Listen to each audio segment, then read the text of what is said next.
நம்ம எல்லாருக்குமே நல்லா தெரியும் இந்தியாவில் நிறைய பிரச்சனைகள் இருக்குது. ஊழல் அதிகமாக இருக்குது. ரோடு சரியாக போகிறதில்ல, ஸ்கூல்ஸுடைய குவாலிட்டி நல்லா இல்லை, இளைஞர்களுக்கு வேலை வாய்ப்பு இல்லை, போதை பழக்கம் இன்றைக்கி அதிகரிச்சிருக்கு, சமூக நலத்திட்டங்கள் மக்களுக்கு வந்து சேர்றதில்ல, நிறைய கவர்மெண்ட் ஆஃபீஸஸ்க்கு போனோம்னா நமக்கு ரெஸ்பெக்ட் இல்லை, கவர்மெண்ட் சர்வீசஸ் நம்மளை வந்து சேர்றதில்ல, இப்படி சொல்லிகிட்டே போகலாம்.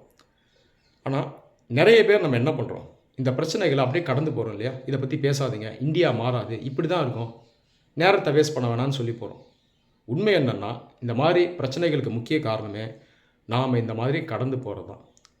கடந்து போயிட்டு என்ன பண்ணுவோம், சோஷியல் மீடியாவில் போய் கிண்டல் பண்ணுவோம், கேலி பண்ணுவோம், மீம்ஸ் போடுவோம். இதனால் எந்த ஒரு மாற்றமும் வராது. ஒரு ஜனநாயகத்தில் மக்கள் என்ன பண்ணணும் அப்படின்னா, இந்த அரசியலில் பங்கேற்கணும். பார்ட்டிசிபேட்டரி டெமோக்ரஸி, டெலிபரேட்டிவ் டெமோக்ரஸின்னு சொல்லுவாங்க. டெலிபரேட்டிவ் டெமோக்ரஸி அப்படின்றது மக்கள் ஃபேஸ் பண்ணுற பிரச்சனைகளை அவங்களுக்குள்ளே அவங்க பொது வெளியில் பேசணும், அரசியல்வாதிகளோட பேசணும், பிரச்சனைகளை தெரிவுபடுத்தணும். பார்ட்டிசிபேட்டரி டெமோக்ரஸி அப்படின்றது அதிகாரத்தில் இருக்கவங்க முடிவெடுக்கிறாங்க இல்லையா, ஆனால் அவங்க மட்டும் முடிவெடுக்கக்கூடாது, மக்கள்கிட்டையும் கேட்கணும்.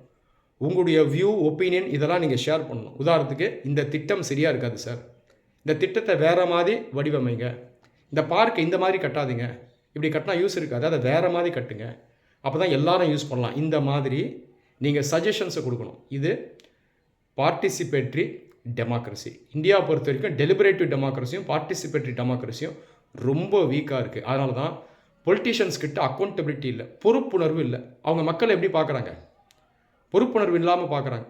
மக்களுக்கு செய்கிறது அவங்க டியூட்டியாக பார்க்கல, ஃபேவராக பார்க்குறாங்க. மக்களும் அந்த அரசியல்வாதிகளையும் அதிகாரிகளையும் பார்த்து பயப்படுறாங்க. இது ரொம்ப தவறான ஒரு விஷயம். இது நல்ல டெமோக்ரஸி கிடையாது. சரி, இந்த பார்ட்டிசிபேட்டரி டெமோக்ரஸி, டெலிபரேட்டிவ் டெமோக்ரஸி, இதுக்கு நம்ம என்ன பண்ணலாம்? நிறைய கருவிகள் இருக்குது, ஆனால் இந்தியாவில் அவேர்னஸ் இல்லை. நீங்கள் பார்லிமெண்ட்டுக்கே டைரெக்டாக லெட்டர் எழுதலாம். பார்லிமெண்ட்டில் ஒரு கமிட்டி இருக்குது, கமிட்டி ஆன் பெட்டிஷன்ஸ். எந்த விவகாரம் சம்மந்தமாக வேணால் நீங்கள் லெட்டர் எழுதி போடலாம். அடுத்து, முக்கியமான கவர்மெண்ட் டிபார்ட்மெண்ட் எல்லாத்துக்கும் இந்த கிரீவன்ஸ் செல் இருக்கும். உங்களுக்கு பிரச்சனை என்ன, அதை நீங்கள் எழுதி போடலாம், இமெயில் பண்ணாலே போதும். அது இல்லாமல் நீதிமன்றங்கள் இருக்குது இல்லையா, ஹைகோர்ட், சுப்ரீம் கோர்ட், இதற்கு நீங்கள் எந்த பிரச்சனையை பற்றி நீங்கள் தெரிவிக்கணுமோ ஒரு லெட்டராக எழுதி அனுப்பலாம்.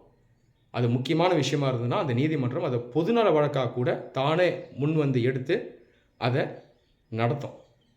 இந்த அளவுக்கு நமக்கு வாய்ப்புகள் இருக்குது. அதனால் படித்தவர்கள், நாட்டில் பிரச்சனை இருக்குது, நாடு சரியில்லை, அப்படியே விட்டுலான்னு விலகி போகாதீங்க. நீங்கள் தான் பார்ட்டிசிபேட் பண்ணணும், நீங்கள் தான் அந்த ரெஸ்பான்சிபிலிட்டி எடுக்கணும்.